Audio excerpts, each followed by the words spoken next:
ASDP ini, kalau karyawan dapat parcel lebaran dari vendor aja, langsung deg-degan takut kena gratifikasi. Tapi, kalau direksi BUMN kumpulin duit buat beli emas batangan ke pejabat, itu bukan suap katanya, tapi empati. Empati kok pakai emas? Empati atau investasi? Selamat datang di negeri yang katanya anti korupsi, tapi budaya terima kasihnya masih pakai logam mulia.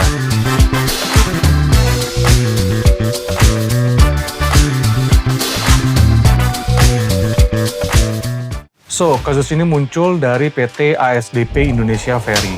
Adalah BUMN yang bergerak dalam bisnis jasa penyeberangan dan pelabuhan terintegrasi dan tujuan wisata waterfront. ASDP menjalankan armada ferry sebanyak lebih dari 160 unit dan menangani lebih dari 300 rute di 36 pelabuhan di seluruh Indonesia, serta mengembangkan bisnis lainnya terkait dengan pengembangan kawasan pelabuhan.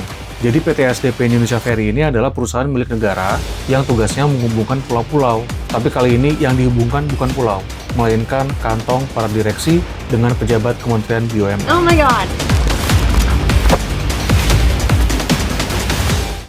Tahun 2017, muncul dugaan bahwa para direksi diminta patungan nih dari 50 juta sampai 100 juta buat beli emas sebagai ucapan terima kasih ke pejabat Kementerian BUMN. Dugaan permintaan patungan emas ini pertama kali muncul di awal masa jabatan Ira Puspa Dewi sebagai Direktur Utama ASDP waktu itu tahun 2017. Di waktu yang sama, Kementerian BUMN dipimpin oleh Rini Sumarno. Hati-hati tuh Bu Rini. Menurut kesaksian Wing Antariksa, jadi Pak Wing adalah mantan Direktur HR-nya ASDP di periode yang sama. Dia bilang permintaan ini disebut sebagai ucapan terima kasih kepada pejabat Kementerian BUMN yang diduga terkait dengan pengangkatan Ira Puspa Dewi sebagai Direktur Utama ASDP. Aneh ya, jabatan yang diangkat Ira, tapi kenapa nyuruh yang lain patungan ya? Modusnya detail banget. Jadi semua direktur dikumpulin, terus rapat, diminta HP-nya dimatiin. Kalau meetingnya transparan, HP kenapa harus dimatiin? Ini rapat direksi atau lagi COD barang ilegal?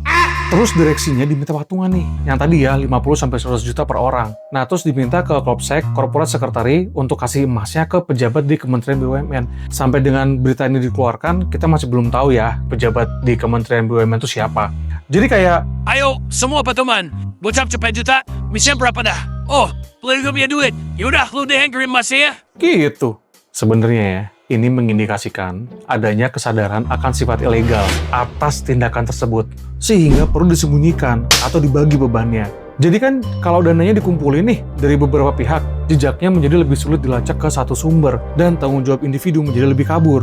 Untungnya masih ada orang baik yang menolak, yaitu ya HR-nya, tadi Pak Wing Antariksa, sama yang disuruh nganter duitnya. Namanya Ibu Imelda Alini Pohan, korporat sekretarinya. Jadi kayak sengaja gitu ya, ngumpulin uang bareng-bareng, terus yang ngirimnya juga orang lain. Jadi kalau dilacak tuh nggak langsung ke sumbernya. Bu Imelda menolak melakukan pengiriman karena tidak terbiasa. Ya emang betul sih, Bu Imelda ini sebelumnya dari perusahaan swasta. Bagus Bu, emang nggak biasa juga rapat direksi kayak rapat mafia.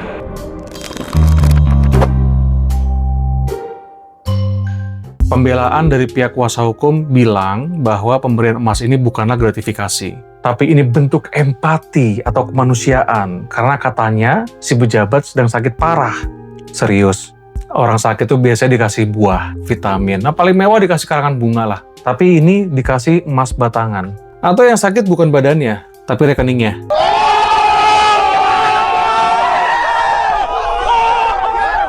Ini bukan empati bro, ini teknik lama. Pola kayak gini udah sering dipakai buat nyamarin gratifikasi. Bungkusnya empati, isinya transaksi. Dan yang juga cukup mengagetkan, kasus ini bukan terbongkar dari laporan internal. Atau nggak ada tuh yang namanya whistleblower tuh nggak ada. Ini baru mencuat ketika ada persidangan kasus lain, yaitu korupsi akuisisi PT Jembatan Nusantara oleh PT ASDP. Jadi ketahuannya pun nggak sengaja. Kayak nemu chat selingkuhan di notifikasi WhatsApp pas pinjam HP pacar. Siapa yang bongkar? Ya tadi, mantan direktur HR-nya, Pak Wing Antariksa, yang bersaksi langsung di Pengadilan Tipikor, Jakarta.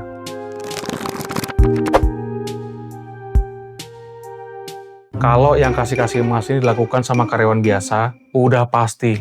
Jangan SP, langsung di sidang etik, langsung di SPHK. You're fired. Get out of here. Right? Nggak ada cerita, Itu cuma empati, Pak. nggak ada. Yang ada malah Silakan bawa empati Anda ke gerbang keluar. gratifikasi itu pelanggaran etika serius. Gratifikasi itu penyogokan, penyuapan, bribery. Jadi nggak peduli bentuknya mau parcel, tiket nonton, atau emas yang berkilauan. Integritas itu soal prinsip, bukan soal berapa karat. Kenapa dilarang? Karena kalau dibiarkan, budaya suap dianggap normal. Dan begitu sistem meritokrasi tumbang, kantor nggak lagi milih siapa yang paling kompeten, tapi pilih siapa yang paling dermawan ke atasan. Naik jabatan bukan karena prestasi, tapi karena investasi. Bukan promosi, tapi donasi.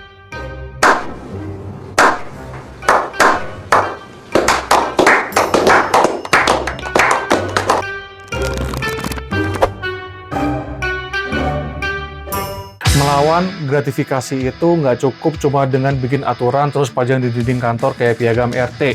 Harus ada aksi nyata. Kalau memang perusahaan serius mau bersih, ada beberapa hal yang bisa dilakukan. Yang pertama, perusahaan wajib mengadakan latihan rutin tentang anti gratifikasi dan GCG, Good Corporate Governance. Bukan cuma buat checklist ISO doang, tapi buat nyambungin otak ke etika. Karena tanpa pelatihan, nanti ada karyawan yang mikir, Nasi tinggal konsarkadasan itu bukan gratifikasi ko. Itu kan bonding. ya, padahal ujung-ujungnya bukan bonding, tapi booking. Booking promosi jabatan. Yang kedua, perusahaan harus punya sistem pelaporan yang anonim, aman, dan dijaga kerahasiaannya. Jangan kasih link Google Form, tapi di Google Form-nya tetap dimintain alamat emailnya. Lah, sama aja dong. Itu mah bukan whistleblowing, itu namanya undangan SP. Kalau sistemnya bocor, niat lapor malah berakhir dilaporin balik. Dari awalnya idealis, ujungnya kena blacklist, dan karirnya berakhir tragis. Yang ketiga, pengawasan internal yang efektif dilakukan secara rutin, mendalam, dan berorientasi pada pencegahan. Setiap transaksi janggal harus jadi sinyal bahaya, bukan malah dianggap wajar karena udah biasa. Misalnya ya, ada anggaran, kecatat nih sebagai kado empati karena orang sakit, nilainya ratusan juta. Ya yang bener aja, kado apaan? Itu wajib ditelusuri. Kalau setiap orang sakit dikasih logam mulia, nanti yang pura-pura flu makin banyak. Kantor guna bersih, malah penuh drama dan kadal kemas.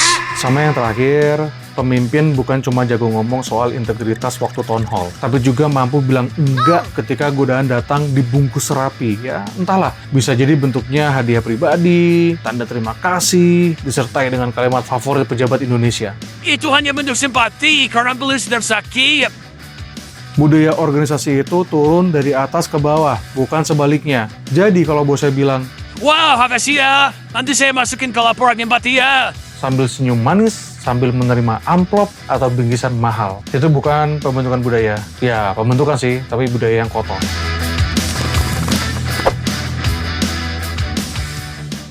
Budaya gratifikasi nggak boleh diterima di negeri ini. Jangan pernah ikut-ikutan budaya buruk ini. Lawan gratifikasi mulai dari diri sendiri. Karena kalau kamu ikutan gratifikasi, jangan heran.